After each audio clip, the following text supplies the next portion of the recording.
So a mantra is, the word itself gives you some ideas about what its meaning is. So manas is related to mind, and tra, it means like an instrument or a medium or a vehicle. So mantras are really vehicles to unite the mind with a particular experience. And within the Vedic tradition, the ancient sages tended to have really decoded the science of sound and vibration.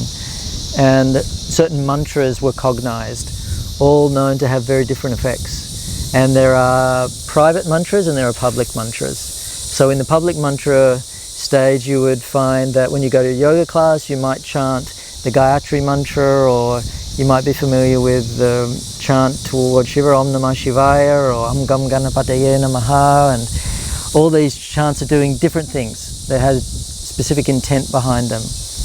With Vedic meditation, we use different types of mantras. These are seed sounds which are for bringing the body, mind, nervous system into a state of transcendence. So it's designed to take us within, uniting us with the inner being, the self as we call it. So the mantras generally are something which is held to be sacred and personal. And when you learn this particular technique, we pay homage to its source. You know, this is a 5,000-year-old practice, possibly 10,000 years. You know, we have records at 5,000 years. And so we kind of give reverence to, you know, the source of this knowledge. And so if you're able to, you learn under an esteemed teacher, and that teacher will then have the capability to pass on a mantra which is suited for you. And a mantra is one part.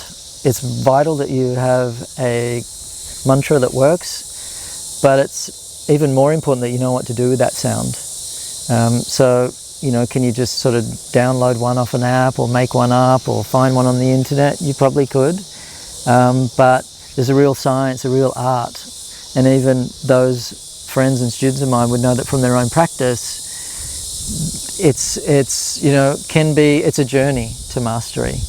And you want to make sure that you have access to someone who can take you further and further along that journey, rather than just learning something and then being on your own for life.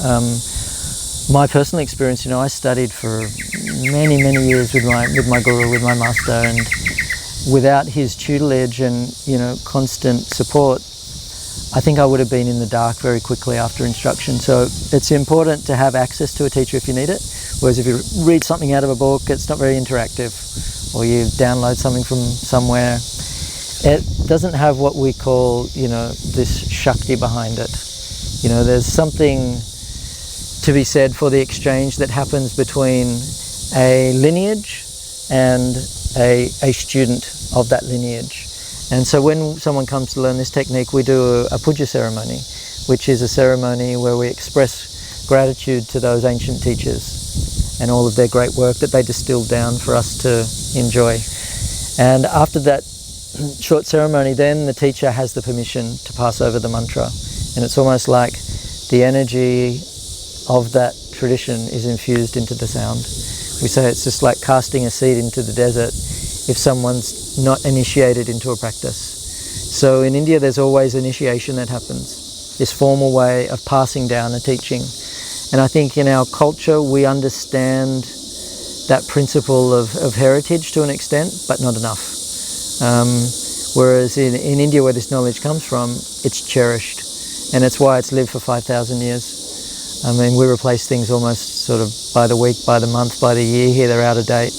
We buy an iPhone 10 and we can't wait for iPhone 11, and we just got the 10. So we're upgrading things very quickly. So it seems that the ancient sages knew that there was a specific way to maintain knowledge and systems. So I'm very much a purist, and I believe that there has to be a sort of one-on-one exchange in order for that to happen properly.